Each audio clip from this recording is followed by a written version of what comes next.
Welcome to The Lead. I'm Jake Tapper. We're going to start with that big breaking news in the politics lead today. Could anyone have predicted so much staff turnover from a man whose catchphrase is, "You're fired"? Just over an hour ago, another name added to the growing list of major exits under President Trump. Now it's White House Communications Director Anthony Scaramucci, gone after just a week and change on the job. His official start date was supposed to be mid-August, for what that's worth. In the last hour, during a Medal of Honor ceremony at the White House, President Trump made no mention of the Scaramucci departure, but we do expect to hear something more in the White House daily briefing, which is set to begin any minute now. We'll bring that to you live. We mentioned that long list of exits in just over 6 months. Over other high-profile departures include Reince Priebus, out last week as chief of staff. Sean Spicer, out the week before as press secretary. Mike Dubke, he was the previous communications director. James Comey is FBI director, of course. Michael Flynn was national security advisor. That doesn't even include lower-level departures. The White House now resembling the Red Wedding from Game of Thrones. Let's get right to CNN's Jeff Zeleny at the White House. Jeff, there were questions about how Scaramucci might interact with the new White House chief of staff, retired Marine General John Kelly. It's Kelly's first day on the job. He was sworn in this morning.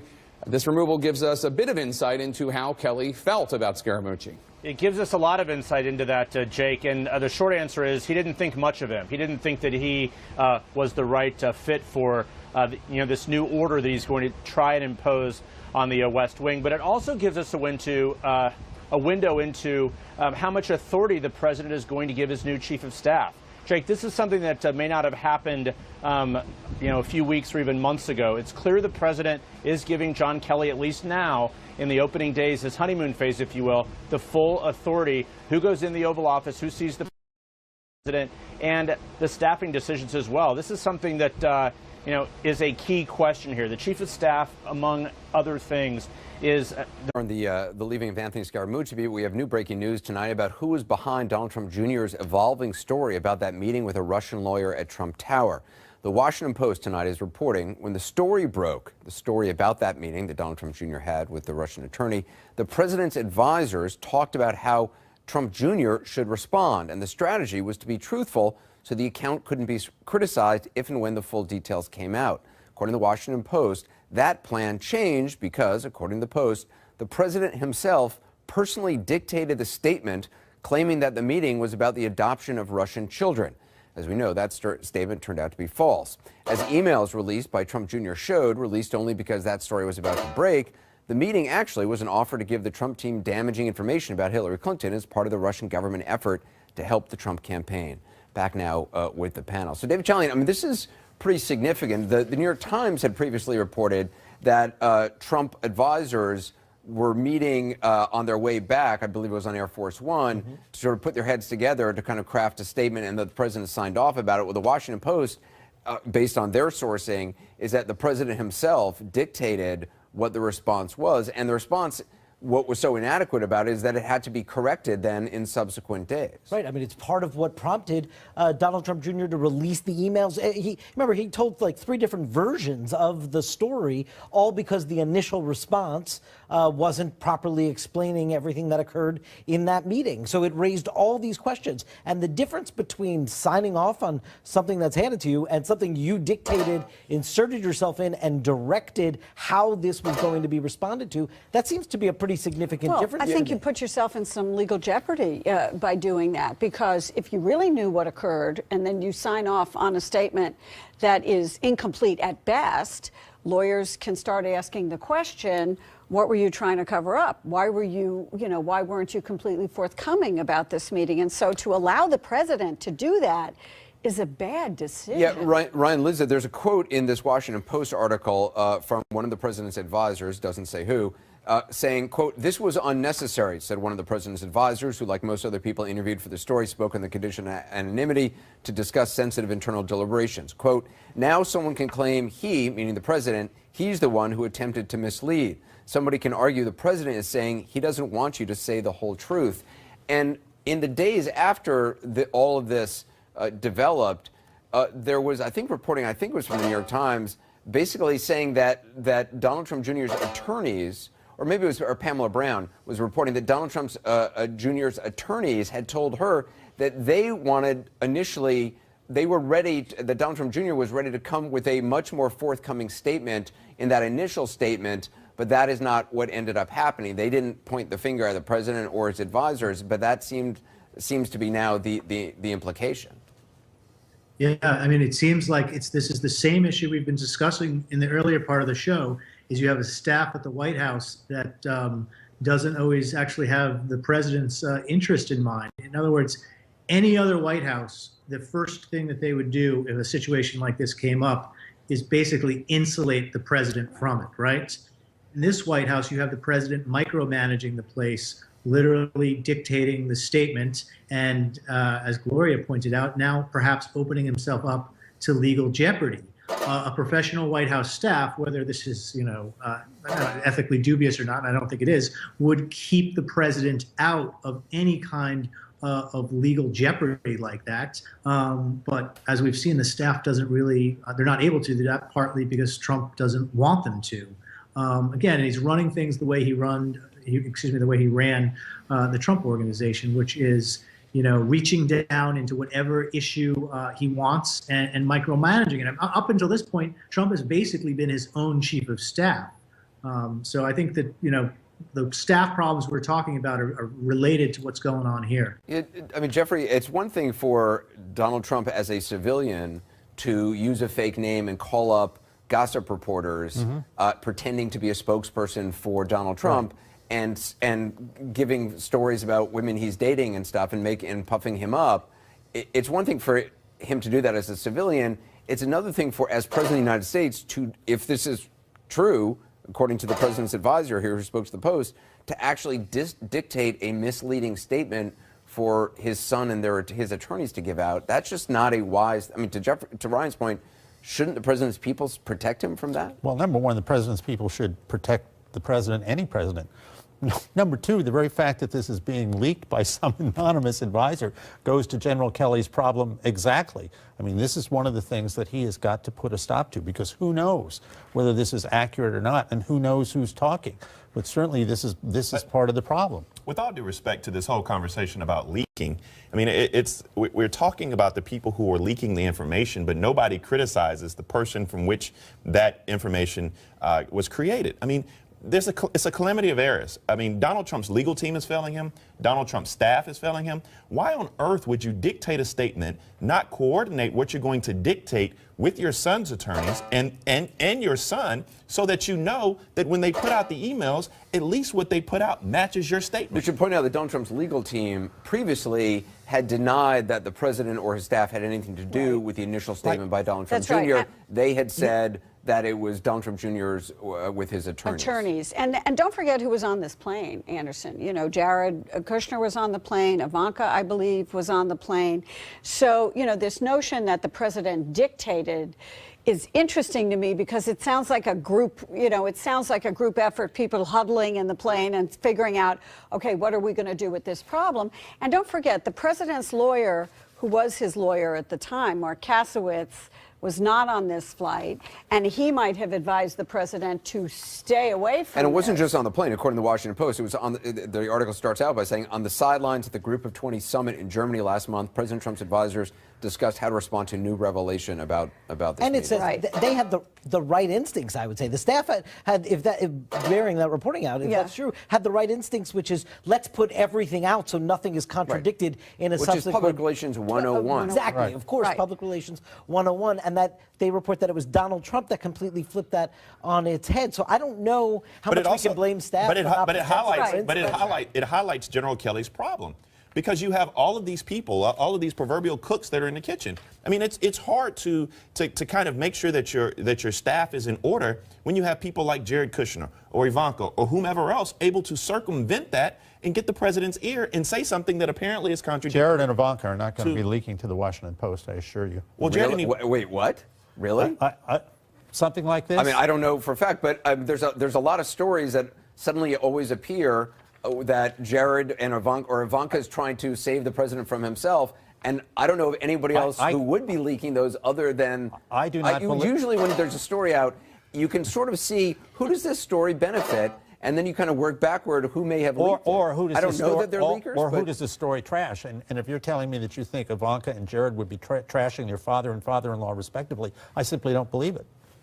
Yeah, I have no idea, but I mean, somebody, you know, the leaking is not the leaking is the problem is not the leaking. The problem is the president of the United States. Like, it's all cool to get caught up in the leaking, and no one should say this and no one should say that. That happens in every single White House. The problem, though, is the behavior of senior leadership and the behavior of the president. If you're dictating a statement that you know is false, there are moral issues. There are if you want your doctor, you can keep your doctor. Well. Let me tell you something. Is that illegal? It's not true. It's not true. It was used illegal? to pass major legislation. Is that illegal? It's not true. Right. It was a lie, a deliberate lie. You go back to this all the time. If you want your doctor, you can keep your doctor. And because it was a lie. In certain circumstances, that actually bear it out to have some validity. You know what's not true? You know what's not true, what we know to be false? The fact that this meeting that Donald Trump Jr. had with Paul Manafort and other senior leaders was not about Russian adoption. The only person who truly believes that, I guess, is Donald Trump. Well, and the special counsel is going to get to the bottom of it. That's what we know. Because now that this story's here, by the way, this idea that it was about adoption is something that Donald Trump, that President Trump, repeated later on at an open press conference as being, and it was something also that Sean Spicer then repeated, that there's no evidence or no indication. After the email was already it was out. anything but a meeting about adoption. Anyway, we got to take a break. We'll have more on this breaking story from the Washington Post and others when we come back. Following the story that just broke tonight from the Washington Post, saying that the president himself dictated Donald Trump Jr.'s misleading statement about that meeting with a Russian lawyer at Trump Tower. This was the initial statement that came out from Donald Trump Jr. The Washington Post says the initial strategy from the president's advisors, was to tell the truth, to be very forthcoming. Instead, according to the Washington Post, the president reportedly intervened and dictated the statement himself, claiming the meeting was about Russian adoption. Back with the panel, joining us on the phone also is CNN senior legal analyst Jeffrey Toobin. Jeffrey, just from a legal standpoint, is there anything that should concern the president about this story? Absolutely. You know, it's been clear for some time that the Mueller investigation is looking at the issue of obstruction of justice. And if, in fact, the president put out a intentionally false story about his relationship with Russia, you know, broadly defined in terms of his son's activity, that would be a piece of evidence that could support a charge of obstruction of justice. That alone is not enough to make a case. But if you were to combine it with firing James Comey and you know, the other parts of the investigation, it certainly would be a relevant piece of evidence. As I say, it's not enough on its own. It's certainly not a crime on its own, but it is evidence that will be of great interest to Robert Mueller. Jeff, I want to pursue that with you more, but right now on the phone is the Washington Post. One of the reporters who broke the story for the Washington Post, reporter Tom Hamburger. So, Jeff, you could stick around. We'll talk to you right as soon as we're done with Tom. Tom, thanks very much for joining us. If you could just explain what you have learned, what the report in the Washington Post says tonight. Anderson, what we learned is that the president played a deeper and more complete role than we'd understood previously in crafting the response that was issued, the initial response that was issued after the New York Times reported on that June 9th meeting in Trump Tower, where Donald Trump Jr. Basically organized a meeting that included Jared Kushner and Paul Manafort and some others that we later learned had been set up at the request by an email of the someone connected possibly to the Russian government. The first explanation, you'll recall, was that the meeting was largely about adoption, an initial statement considered quite misleading. And what we're reporting tonight in the Washington Post is that that initial response was effectively dictated by the president over the objection or over warnings of some of his advisors. Which is really remarkable, because in your report it says basically on the sidelines of the Group of 20 summit in Germany, the president's advisors were wrestling with what kind of a statement to draft, and that, according to your reporting, they actually wanted to be pretty forthcoming. That's what we learned from talking with multiple people involved in the process. In the early going, there were suggestions from lawyers and some others who are close to the president that a more what they describe as a more fulsome statement would be appropriate. Partly thinking because some had seen these documents, the emails already, thinking that being transparent, more transparent at the outset, would avoid embarrassment later. Which it was actually the correct decision to make. It would have avoided the president's son having to reissue statements and then release finally the emails once they were about to be released by the New York Times. So the president himself, do you know the scene of how it was? Was it on Air Force One? And to what extent, when you say the president dictated the statement, how does that actually work? Like, he literally, word for word, he sort of had somebody write down his remarks as what the statement should be? Well, so the phrase "dictate" is one that my colleagues Phil Rucker and Ashley Parker, who, as you know, cover the White House full time, have picked up from their sources. What we understand is that this was really a decision led by the president, and that the statement that was ultimately issued is one that he decided, and is often his way. As you know, he's not an emailer. He suggested the language in the statement that was ultimately used and ultimately released to the New York Times, and to a certain extent had to be walked back or amplified upon in the coming days. It's interesting. I mean, it's not clear to me. You know, the president's attorneys, I believe, had previously said that it was Donald Trump Jr. and Donald Trump Jr.'s attorneys who had been the ones crafting this statement, that the president had nothing to do with it, and that they denied the initial New York Times story, which said that on Air Force One, this had been discussed amongst his advisors and the president had signed off on it. So the idea that the president was even more involved in that, that's something that runs counter to what the president's own attorneys have said.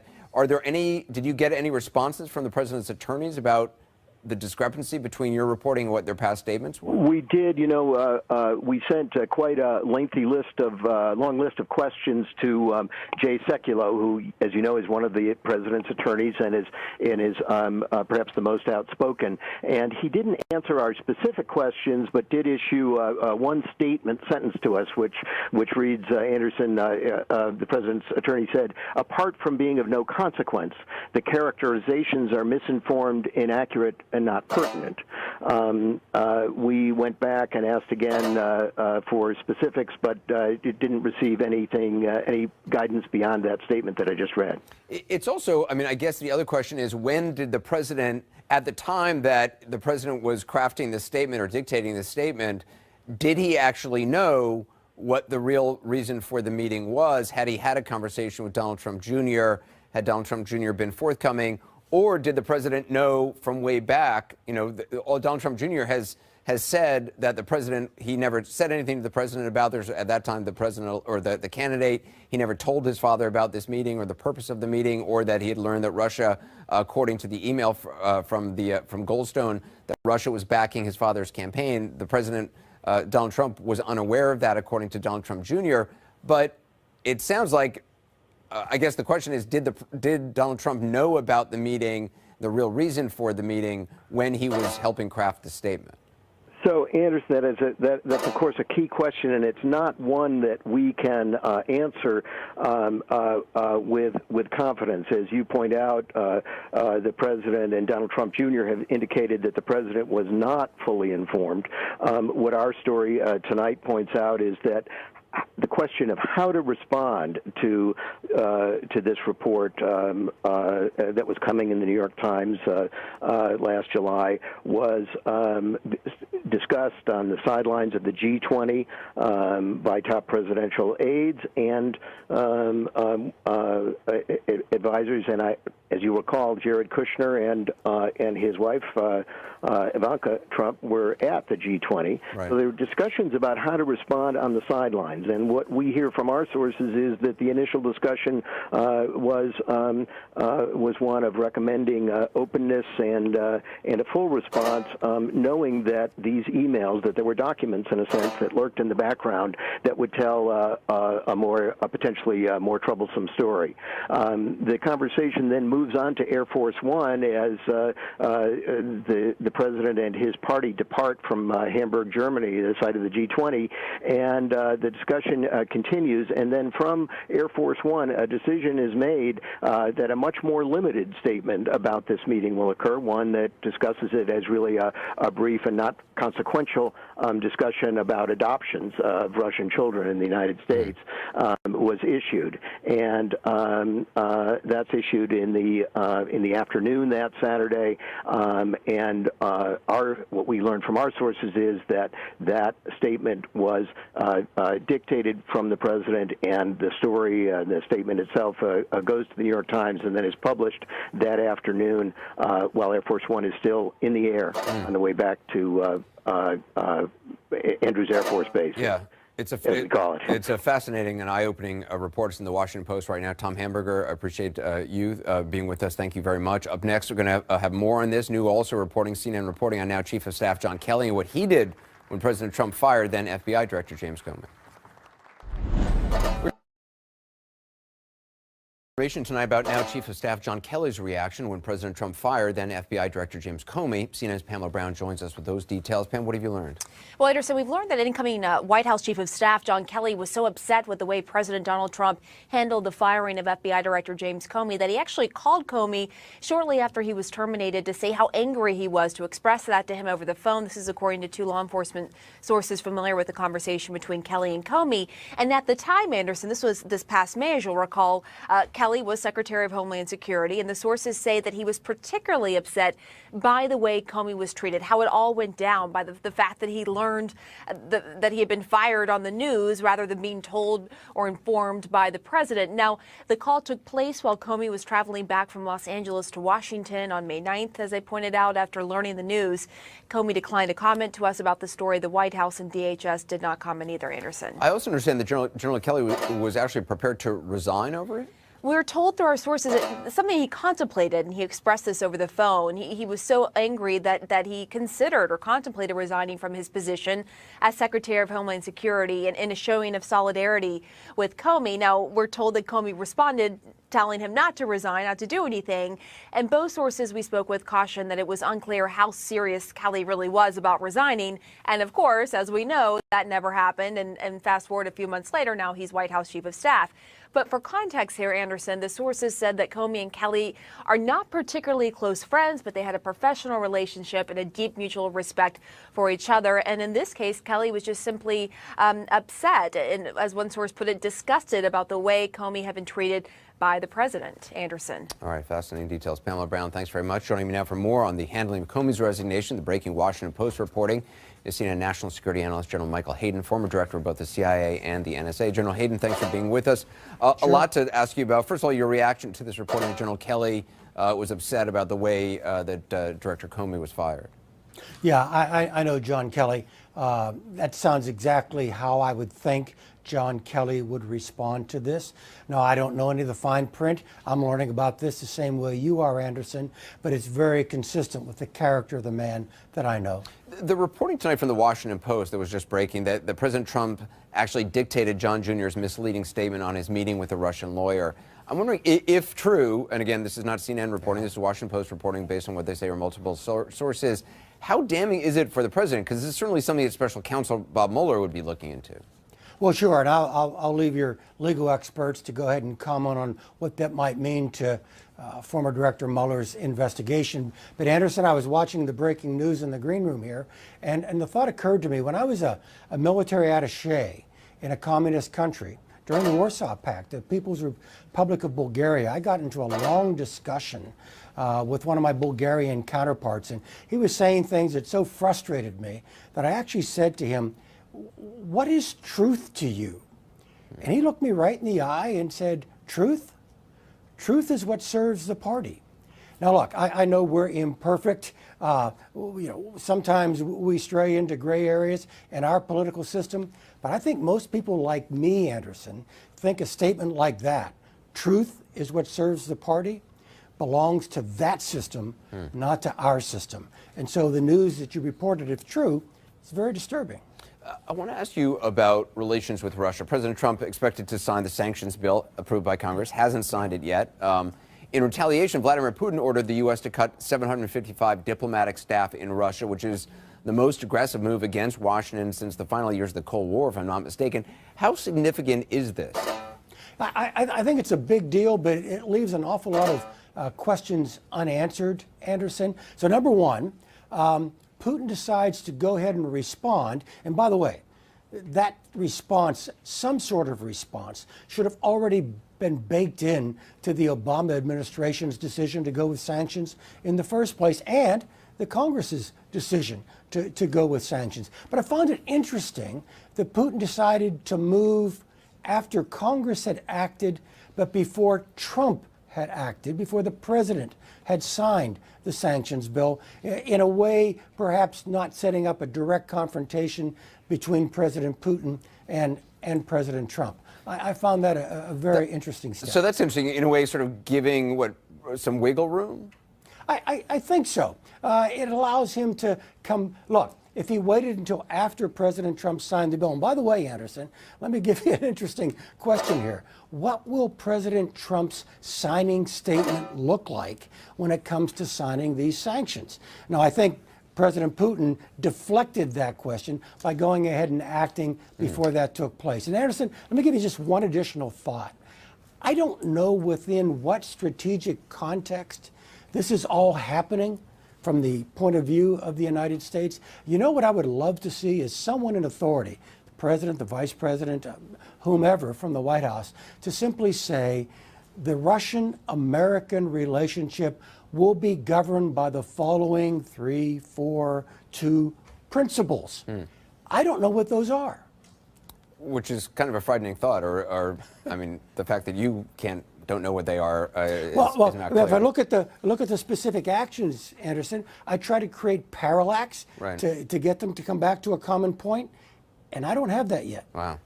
General Hayden, appreciate you being on. Thank you very much. Thank you. Up next, back to the fall of Anthony Scaramucci, forced out as White House Communications Director after just 11 days in the West Wing. Well, it was a short tenure. He leaves us with some memorable moments. We'll show you those ahead and more in the breaking news that we've just learned about President Trump and that early statement from Donald Trump Jr.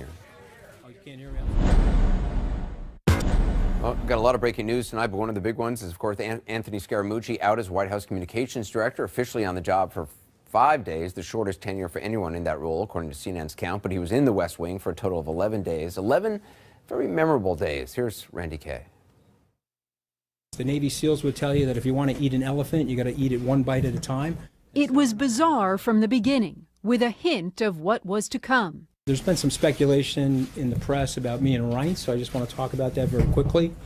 From day one, Anthony Scaramucci addressing what was about to become a very public battle between him and then White House Chief of Staff Reince Priebus. Reince and I have been personal friends for 6 years. We are a little bit like brothers, where we rough each other up once in a while, which is totally normal for brothers. By the fourth day, Scaramucci was making changes, allowing cameras back into the press briefings, announcing it with this tweet that read simply, "TV cameras are back on." Then things got, well, weird. After the New Yorker's Ryan Lizza broke the news last week that Scaramucci and others were dining at the White House with the President and First Lady, the newly installed communications director unleashed a profanity-laced rant at Lizza about some of the president's key advisors. On Reince Priebus, Reince is a blank paranoid schizophrenic, a paranoiac. On White House Chief Strategist Steve Bannon, I'm not Steve Bannon. I'm not trying to suck my own blank. Scaramucci also suggested that Priebus was leaking confidential White House information, which Priebus later denied to CNN. Scaramucci finally telling Lizza he had to go so he could start tweeting some blank to make this guy crazy, meaning Priebus. The vulgar tirade made headlines everywhere. On Thursday, Scaramucci's 7th day on the job, he was trying to turn the page on CNN's New Day, telling Ryan Lizza he was just teasing him on the phone. I want to reset at zero. I just spent about 15 minutes on the phone talking with the President of the United States, who has given me his full support and his full blessing. Scaramucci still trying to play tough with the leakers. As you know from the Italian expression, the fish stinks from the head down. But I can tell you 2 fish that don't stink, okay? and that's me and the president. So if Reince wants to explain that he's not a leaker, let him do that. The very next day, on Friday, Priebus was out of a job. It was also the day the New York Post reported Scaramucci's wife had recently filed for divorce, something her lawyer confirmed to the New York Times. Scaramucci then kept a low profile over the weekend. Seemingly unaware he was on the chopping block, on day 11, Scaramucci showed up for work. He even attended this morning's swearing in of the new chief of staff, the same chief of staff demanding his ouster. Randy Kaye, CNN, New York.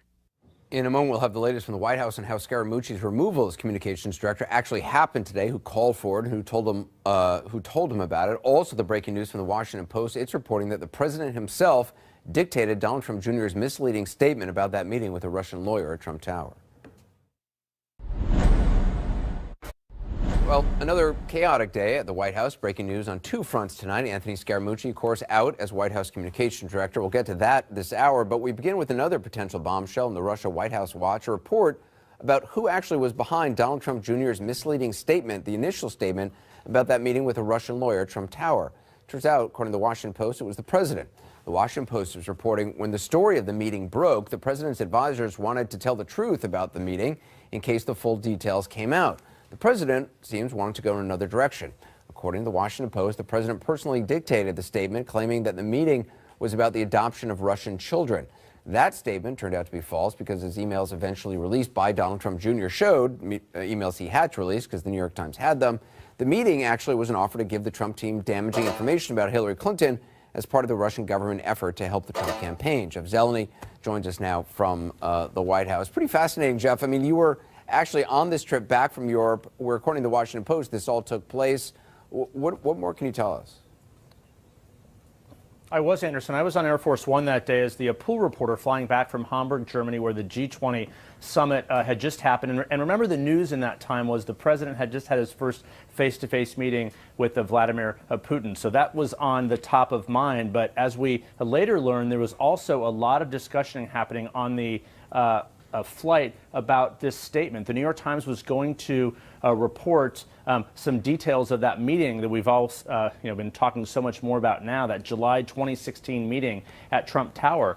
And the reality here is that CNN reported a couple weeks ago that the White House aides and others involved in that discussion about crafting that statement may be subjected to legal jeopardy here because they were discussing in real time what was going on about that Russian meeting. But this is the first we're learning from this Washington Post report that the president dictated this. But it has a ring of the president trying potentially to protect some other perhaps members of his family or others, because just the confines of Air Force One, Anderson, it's pretty hard to believe that the president would be dictating this without his son-in-law or his daughter or anyone knowing about this. I mean, they essentially are flying together on this here. So that's the question I have tonight. If the president was dictating this statement, if that's true, as the Washington Post is reporting, who else was listening to that or involved in that? Because, again, on a plane for, probably 8 or so hours that day, we landed back at Joint Base Andrews at about 8 or so in the evening.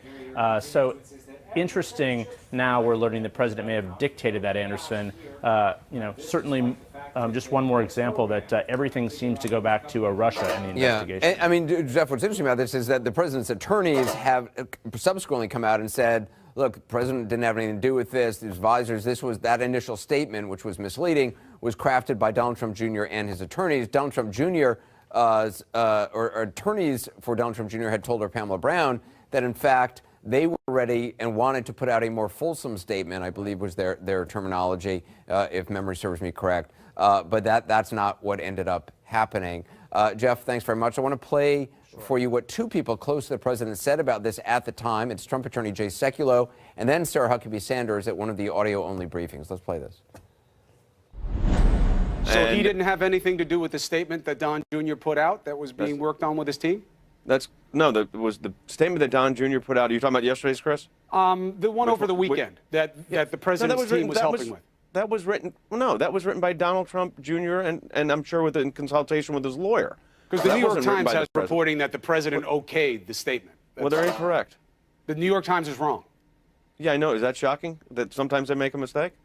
President Trump had any communication with his son, Donald Trump Jr., over the last several days, and was he involved in helping Donald Trump Jr. craft his statement to a threat over the weekend on Air Force One, as was reported in the New York Times? I'm not sure about specific communications and the nature of those conversations. I know that they've spoken at least some point over the last few days, but beyond that, I don't have any other further details. With his response? Not that I'm aware of, but I just don't know the answer to that, Phil. So is that not true? I'm telling you, I'm just not sure. I don't know the answer. I'll have to check and let you know. Yeah. With me now is Kirsten Powers, Jeffrey Lord, Gloria Borger, David Chalian, Bakari Sellers, and Matt Lewis, and on the phone, Jeffrey Toobin. Jeff Toobin, let's start off with you. Just legally, does this put the president in some potential, is this a potential legal issue for the president? Well, first of all, there is a dispute about the facts. I mean, there is this question of whether the president was involved in drafting the statement. Obviously, the Washington Post said he did. Jay Sekulow in the earlier interview said he didn't. If, in fact, he did draft the statement, and if he knew at the time he drafted the statement that it was false, as the statement turned out to be, that definitely could be part of a legal problem for the president, because even though it is not a crime to issue a false statement to the news media, it could be evidence of a pattern of obstruction of justice, along with firing James Comey, and that is at the heart of the Mueller investigation. So, you know, obviously the most important thing is to determine what happened here. Did the president actually dictate this statement? And did the president know that it was false when he dictated it? But if he did dictate it, and if he knew it was false, you bet it could be part of a legal problem for him. Right. The idea that he didn't know it was false would mean that his son had told him something which was false. His son had told him that, oh, this was just about adoption, and that doesn't seem to jibe with what attorneys, I believe it was, for Donald Trump Jr. had told Pamela Brown, that they were ready to put out a more robust and more fulsome statement, and that's what they initially had wanted to do. So the key, one of the keys, Jeff, for you is, and for any legal issue, is, did the president know it was a misleading statement? Absolutely, because it is not a crime or evidence of a crime to make a mistake. You know, a good faith error. If you say something and it turns out to be wrong, that is certainly not evidence of any sort of criminal intent. What makes it a potential problem is if it's determined by a grand jury or by other fact finders that the president intentionally put out a false statement, and that's a factual question that Mueller will want to interview a lot of witnesses to determine where the truth lies. Kirsten, I mean, does it surprise you that the president would get involved and that his advisors would allow him to get involved in something like this that exposes him? Yeah, that's the first thing that you notice about this, is this just is not something usually the president would be involved in. It would be exactly as you said. You would protect the president from being involved in this. And if for some reason the president was going to be involved, or frankly, I mean, this is true for anybody in the White House, you would get all of the information. There wouldn't be just speculation about what happened. I mean, this was knowable. There were emails, right? So they would have gotten all the information. They would have looked at what actually happened, made sure that no statement went out that actually wasn't true. What it sort of suggests is that Donald Trump is involved in a lot of things that he probably shouldn't be involved in. This is probably not the only time that he's been dictating things, and I think that his impulse in the story talked about how he views this as a political problem and not a legal problem. He's not really getting the gravity of this, and that he thinks that he can kind of just push back the way that he normally does and it'll go away. But he could be putting himself in legal peril. Jeff? Yeah, well, I think Kirsten has a point. I think he probably does view a lot of this in a political light, not a legal light. He's not a lawyer, after all. He's had his own long career long before this in plenty of episodes where I think he feels the best, as we know, the best thing is to go out there and tend the opposition, et cetera. So I suspect that, I mean, he views this whole episode as a quote-unquote witch hunt. So to see something like this, I mean, because I don't know what went on, but surely he does see this stuff as just politics. You know, there's a line in this story which sort of jumped right out at me towards the end. It says that the president's legal team had planned to cast this June meeting as a potential setup by Democratic operatives hoping to entrap Trump Jr. and by extension the presumptive Republican nominee. So they already had, according to the Post, they already had a cover story going. But there was a connection, was there not, with the Fusion GPS? Well, right, but you can state that. It's not clear at all. In fact, it probably isn't true, but you can believe that. But what I'm saying is that they were going to say that this was an entire setup by Fusion GPS, and they decided instead to go with something else that also, I believe, was not the truth. I know you believe it, but and we have to just remember how this meeting came to light inside. It was all through Jared Kushner preparing to go testify before the House and the Senate committees, where this meeting reemerged and came to light, and the email came to light. So, and Kushner's attorneys realized early on that it was going to be an issue, without a doubt. Right. And is there in this story, the way this is reported out, huddling with Ivanka, huddling with other aides, and Jared Kushner has his own legal exposure that he's concerned about here.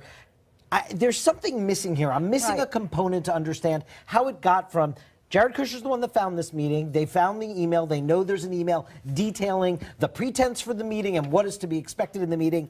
And somehow the president, somewhere there's a disconnect, that the president's allowed to dictate a completely false statement like that. So there's some piece that's missing. Right, because at that point, Jared Kushner, my understanding is at that point, Jared Kushner already was aware of the email chain. Of the full story. Of the full story that said, you know, this is for even if he didn't remember the meeting Clinton. himself, at that point he had been presented with. Right, so then would he have told the president, you know, actually this meeting, there was this email, and the president still said, well, let's go ahead and say it was about Russian adoptions, which, as we all know, Russian adoptions, it's not even Russian adoptions, it's ending sanctions. So there are two things. One is something that Jeffrey mentioned, but we get this a lot when we talk about Donald Jr. and the President of the United States. It's this standard. I have to go back to this standard often because Jeffrey said, well, he's not a lawyer, and so he's used to pushing back, and sometimes he falls into these legal perils. Or Donald Trump Jr. is cast in this light where he's just some bumbling idiot that can't get out of his own way, so we should excuse his behavior. And I think that's unfair. I think that's an unfair bar to the presidency of the United States. First and foremost. Do you think they should all be lawyers? No, I think they should be held to a standard of President of the United States and senior advisor. That's first. The second thing is I think we have to look at this in a complete, nothing happens in a vacuum. This is the end of a tumultuous week for the President of the United States. I think arguably with the addition of this breaking news, we have one of his worst weeks. Now that doesn't mean, I've been a part of all these stories, this is the end of Donald Trump, this is the worst it can get, because we know that this isn't the worst it can get. I think technically this is the beginning of another tumultuous week. Oh, the 10 days. Okay, all right. Let's go with where you think a week begins, but I'll give it to you. 10 days. I mean, we started with him lambasting Attorney General Sessions. I think that was like last Monday, maybe. Yeah. The week kind of ended with Reince Priebus being fired, and then you have Scaramucci today with this. You see the cleverness here, don't you? We're not talking about Jeff Sessions anymore. Well, Very clever. give it a couple days. We got to take a quick break. We're going to have more. We want to talk to Matt Lewis about this as well. Also, we're going to hear from one of the Washington Post reporters who broke the story.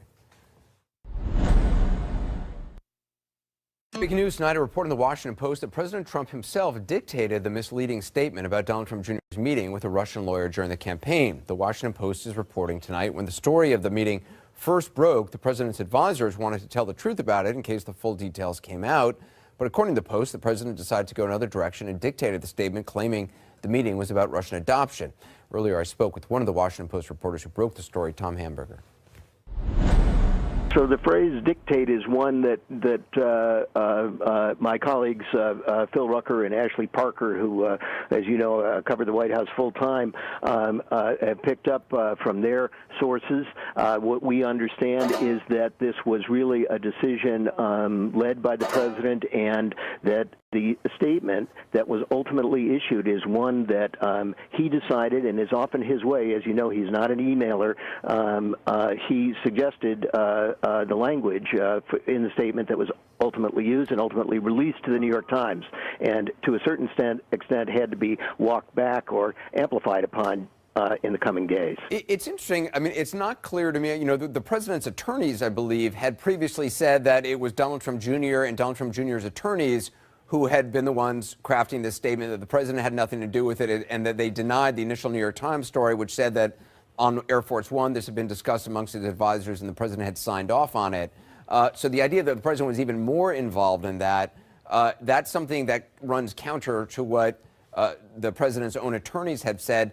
Are there any, did you get any responses from the president's attorneys about the discrepancy between your reporting and what their past statements were? We did. You know, we sent quite a lengthy long list of questions to Jay Sekulow, who, as you know, is one of the president's attorneys and is perhaps the most outspoken. And he didn't answer our specific questions, but did issue one sentence to us, which reads, Anderson, the president's attorney said, apart from being of no consequence, the characterizations are misinformed, inaccurate, and not pertinent.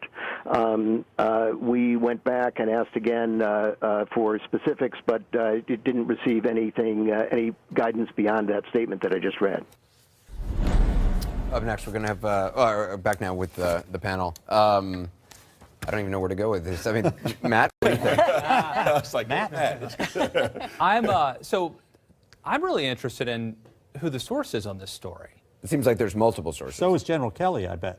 Right. Well, that's one of the things. I mean, Donald Trump, hopefully, for his own sake and for the sake of his administration, this new hiring will help solve the leak, something that the Mooch was also vitally interested in. But this would have to be somebody in a pretty high-level position to be on Air Force One to know that the president was dictating this. Obviously, they have a major problem. It's not news to anybody else. But, you know, who is the source? But is seriously though, I mean, we keep coming back to this. Is the major problem the person who tells this, or is the major problem I'm not saying it's the person who is distorting the truth and misleading the American public and your president of the United States?